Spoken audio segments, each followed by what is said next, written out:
चलिए तो आ चुके हैं और वीडियो के साथ एक और एनालिसिस हम शेयर करते हैं। हमने लास्ट में एनालिसिस शेयर करते हैं, निफ्टी 50 की एनालिसिस शेयर करते हैं, बैंक निफ्टी की एनालिसिस शेयर करते हैं, मार्केट में करंटली ट्रेंड क्या चल रहा है। और वही यूजुअली हम एक दो स्विंग के ट्रेड स्टॉक्स को डिस्कस करेंगे जिन पर हम स्विंग एंट्री बना सकते हैं। ठीक है, चलिए तो बिना टाइम वेस्ट कर हम चार्ट पे चलते हैं। सबसे पहले हम करेंगे निफ्टी 50 के इंडेक्स के बारे में डिस्कस। ठीक है, चलिए तो आइए चार्ट पे। ये देखिए चार्ट पे, यहाँ पे मैंने ऑलरेडी उस दिन भी मैंने लास्ट एनालिसिस में ये मैंने ड्रॉ कर रखा है रेजिस्टेंस। ठीक है, जो कि अब सपोर्ट का काम कर रहा है।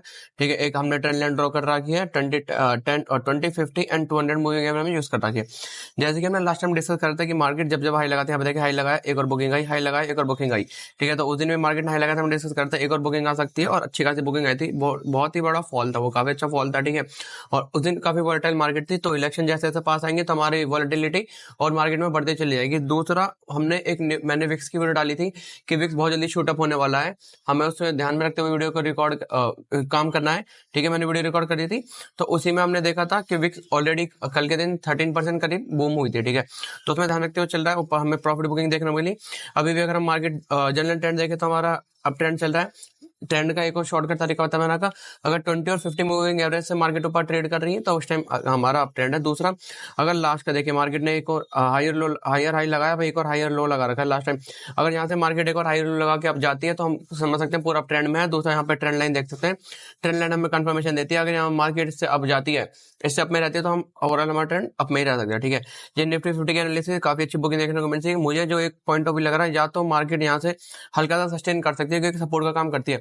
क्योंकि यहाँ पे देखिए मार्केट में लास्ट टाइम भी यहाँ पे एक छोटी सी विक क्रिएट हुई है, विक क्रिएट सपोर्ट से ही क्रिएट हुई है और 20 मूविंग एवरेज से क्रिएट हुई है। ठीक है, मंडे को देखने को मिल सकता है कि हमें एक और हल्का सा फॉल देखने को मिल सकता है। अगर मार्केट इसको सस्टेन करती है सपोर्ट को, तो हमें एक और हाई बहुत जल्दी देखने को मिलेगा। अदरवाइज अगर कोई न्यूज वगैरह आती है तो फिर हम तो कुछ कर नहीं सकते। ठीक है, चलिए तो निफ्टी 50 के एनालिसिस खत्म करते हैं। अब हम चलते हैं बैंक निफ्टी के एनालिसिस पे। बैंक निफ्टी में देखते हैं बैंक निफ्टी में क्या चल रहा है। ठीक है, बैंक निफ्टी भी हमने लास्ट टाइम की ड्राइंग कर रखी है, देख सकते हैं यहाँ पे ओवरऑल। अगर हमने 5 डेटा को डिस्कस करा था कि जब जब एक हाई लगाते देखिए यहाँ पे अच्छा खासा फॉल आया, एक और यहाँ पे एक और हाई लगाता है, एक और अच्छा फॉल आया, एक और हाई लगा चुका है, हल्का सा फॉल आ चुका है। इस फॉल पे ये फॉल रुक भी सकता है, नहीं भी रुक सकता, लेकिन यहाँ पे 20 और 50 मूविंग एवरेज एक और हाई लगा रहे हैं। अब ट्रेंड की लाइन काफी नीचे यहाँ पे देख सकते हैं इसमें।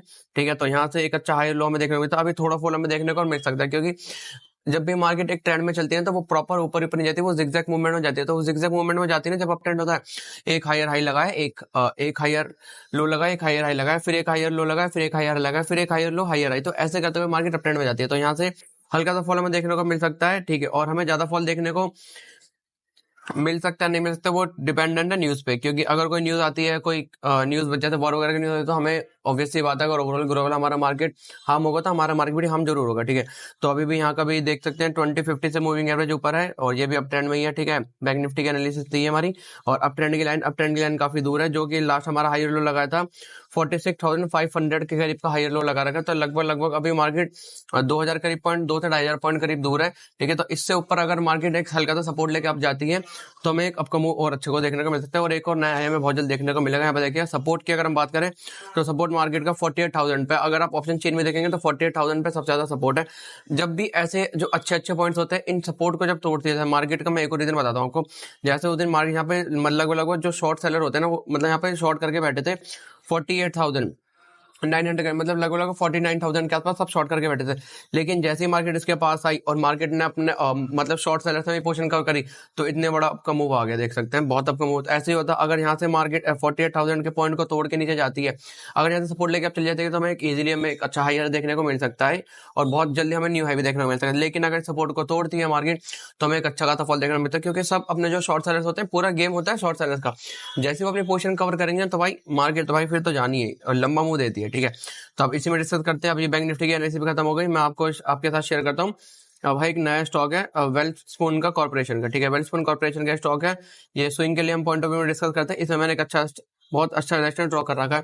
इस रेस्टोरेंट को ड्रॉ करने का कारण क्या देख सकते हैं, यहाँ से मार्केट रिएक्शन खा के नीचे आई थी, फिर रिएक्शन खा के नीचे आए थे, यहाँ पे मार्केट ने ब्रेकआउट दिया लेकिन सस्टेन नहीं कर पाए, वापस नीचे आ गई, यहाँ पे दोबारा रिएक्शन खाई थी। ठीक है, तो 4 रिएक्शन हो चुके हैं, एक और रिएक्शन यहाँ पे ब्रेकआउट आया लेकिन ब्रेकआउट सस्टेन नहीं कर पाया, अब इसमें दोबारा ब्रेकआउट आया। अब आप ये बोलोगे कि अभी पिछली बार 2 बार ब्रेकआउट आया, वहां से मार्केट नीचे आ चुकी है, तो क्या फायदा, क्या पता इस बार भी मार्केट नीचे आके ऊपर चला जाए। ठीक है, ऊपर आके नीचे ले जाए, तो ये भी बोल सकते हैं आप। तो इसके पॉइंट को हम डिस्कस करते हैं। सबसे पहले देखते हैं यहाँ पे देखते हैं, यहाँ पे नॉर्मल कोई ट्रेंड नहीं चला था, लगभग लगभग सेम पॉइंट डायरेक्शन खा रही थी, लेकिन इस बार मार्केट ने यहाँ पे एक हाई लो लगा के एक हाई हाई लगाया, फिर एक हाई लो लगा के एक हाई हाई लगाया। तो हमें इससे कंफर्मेशन मिल रहा है धीरे धीरे कि अब हल्का सा अप ट्रेंड स्टार्ट होता है। लेकिन कोई भी स्टॉक में जब अप ट्रेंड स्टार्ट होता है तो वो बहुत अच्छा चलता है, एक बार याद रखिएगा। कोई कोई स्टॉक 7-8 साल तक भी अप ट्रेंड में रहता है, तो ये आपको ध्यान में रखते हुए काम करना है। इस स्टॉक में हमें एक अप की रेंज देखने को मिल सकती है हमारे एक अप ट्रेंड के थ्रू। दूसरा, इसमें सपोर्ट में जो ब्रेकआउट अभी तक देखें, यहाँ पे जो ब्रेकआउट है ना, इतना ज्यादा वॉल्यूम का नहीं था। देखिए 236 वॉल्यूम थे, 961 के वॉल्यूम के साथ आया, लेकिन इस बार जो ब्रेकआउट है लगभग लगभग 4 के वॉल्यूम 4.56 मिलियन वॉल्यूम के साथ आया। तो इसका मतलब बड़ी स्मार्ट मनी जो आ चुका है, बड़ा कॉन्सेप्ट होता है नॉर्मल स्मार्ट मनी का, डम मनी मतलब छोटे लोग और स्मार्ट मनी मतलब बड़े लोग। जब बड़े लोग एंटर करते हैं तो वो स्टॉक्स को ऊपर लेके जाने के चांस उनके काफी ज्यादा बढ़ जाते हैं। और आप बोलोगे ये ग्रीन अच्छी खासी यहाँ पे ग्रीन रेड कैंडल बनी है, तो देखिए उस दिन मार्केट गिरी थी, लगभग लगभग स्टॉक्स गिरे थे, ठीक है। लेकिन उसके बाद इसने एक अच्छा खासा हल्का सा सपोर्ट से रिएक्शन लेके, जो कि रेजिस्टेंस है, अब जो कि सपोर्ट बन चुका है, वहां से रिएक्शन लेके अब जा चुकी है, ठीक है। तो यहाँ पे देख सकते हैं इसमें एक और कंफर्मेशन होगा कि यहाँ पे रिटेस्ट करते हुए एक आपको मूव देखने को मिल सकता है, ठीक है। एक और अगर हम देखें तो पुल बैक भी लिया, 20 मूविंग एवरेज से पुल बैक लिया। अगर 20 मूविंग एवरेज से पुल बैक लेता है कोई भी स्टॉक अच्छी वॉल्यूम के साथ और 20 मूविंग एवरेज राइजिंग होता है आपकी तरफ के लिए, तो ये हमारा गुड पॉइंट होता है स्विंग के ट्रेड्स के लिए, हमें मिल सके अपॉर्चुनिटी, ठीक है। ये वेलस्पोन का हो गया। इसमें अगर देखा जाए तो जहां से माल लास्ट में मार्केट रिएक्शन खाई थी, अगर इसमें ऑल टाइम हाई देखें इसका 623 का ऑल टाइम हाई है, करंटली प्राइस देखें तो 600 के करीब का है। अगर आपको इसमें एंट्री यहाँ पे चाहिए थी या फिर अगर आपने एंट्री ली, तो मैं आपको स्टॉप पॉइंट बता सकता हूँ। उस दिन 7.24% के साथ इसमें ब्रेकआउट आया था। अगर आप बिगनर ट्रेडर हैं, अगर आपकी कैपिटल भी छोटी है, तो मैं आपको सजेस्ट करूंगा कि आप 4 से 5% के बीच में रिस्क लीजिए। लेकिन अगर आपको थोड़ा टाइम हो गया, फिर आपकी रिस्क एपिटाइट अच्छी है, तो आप 7 से 8% का स्टॉप लॉस यहाँ पे लगा सकते हैं। उसके बाद यहाँ पे ट्रेडिंग कर सकते हैं 1:2 या 1:3 टारगेट के लिए आपको जरूर जाना है, ठीक है। ये मैं आपके लिए क्यों बोल रहा हूँ, क्योंकि जब भी वॉल्यूम आती है ना, तो इसका मतलब बड़ी मनी आती है। अब वो एक ही बंदे की मनी नहीं होती, काफी सारे बड़े प्लेयर्स होते हैं। तो उससे क्या होता है, अगर एक दो बंदा एग्जिट भी करता है ना, तो काफी वॉलिटिलिटी बहुत हो जाती है स्टॉक में। तो अगर आप 1-2% या 3% का स्टॉप लगाएंगे, तो मार्केट आपको इजिली हैंड कर देगी। जैसे आपने अगर अपने एंट्री होगी, तो आप देख सकते हैं लगभग लगभग ये 0.74 में क्लोज हुआ, लेकिन ये काफी सारा 2.5% तक 3% तक गया था, ठीक है। तो जितने भी छोटे स्टॉप लॉस होंगे सब एग्जिट करेंगे। अब इनको यहाँ पे मार्केट इनके स्टॉप लॉस खा के अब मार्केट आपकी तरफ जाएगी। ऐसे ही होता है लगभग लगभग। तो इसलिए मैं आपको बोलूंगा 7 से 8% मैक्स लगाना, क्योंकि काफी वॉलिटिलिटी रहती है। और अगर 8% आप रिस्क लेते हैं, तो आपको 24% या फिर 16% का टारगेट जरूर देखना है। दूसरा, मैंने एक आनंद लड्डा जी का कॉन्सेप्ट है, उसको मैंने फॉलो कर रहा है, वो काफी अच्छा कॉन्सेप्ट है। देखिए ऐसे अगर हम किसी से फॉलो करते हैं तो उनका नाम लेने में कोई बुराई नहीं है। अगर कोई हमें अच्छी चीजें बताते हैं तो हमें अडॉप्ट करनी चाहिए। ऐसा नहीं है कि हम अपनी उसमें रहते हैं ईगो में या फिर हम उनसे नहीं सीखेंगे, वो हमारी ये है, वो ऐसा कुछ नहीं करना चाहिए।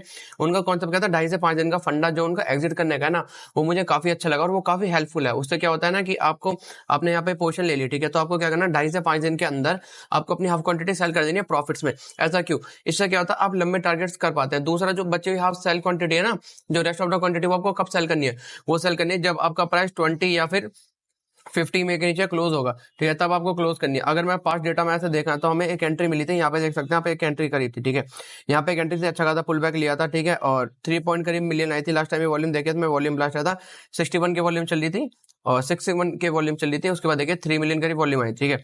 तो कितने यहाँ पे एंट्री लगे, अगर उसने 1 2 3 4, अगर यहाँ पे 2.5 दिन के अंदर भी एग्जिट करा होगा, ठीक है, तो आपके 340 पे आपने हाफ क्वांटिटी सेल कर दी होगी। उसके बाद क्लोज, उसके बाद जब 20 में के नीचे क्लोज हुई है ना मार्केट, जब आपको सेल करना है, तो आपको 340 से लेके 20 में के नीचे क्लोज कब हुई थी, 411। तो देख सकते हैं कितना लंबा पॉइंट मिला आपको। यहाँ पे एक और एंट्री मिली थी उस बंदे ने, यहाँ पे भी एक और एंट्री बनी थी। जैसे 50, अगर उस बंदे ने 50 का वेट करोगे, मैं 50 के नीचे क्लोज होने पे एग्जिट करूंगा, तो देखिए 50 के क्लोज नहीं, उसके बाद देखिए 50 तक के नीचे अभी तक क्लोज नहीं, 50 के नीचे क्लोज हुई थी यहाँ पे 544 के बाद आपने 340 पे खरीदा था, 544 के आसपास एग्जिट हुई थी, ठीक है। तो देख सकते हैं कितने लंबे टारगेट्स, ऐसे में लंबे टारगेट सही है स्विंग के पॉइंट ऑफ व्यू से। देखिए मैं आपको शॉर्ट टर्म में कुछ चीज नहीं बताऊंगा।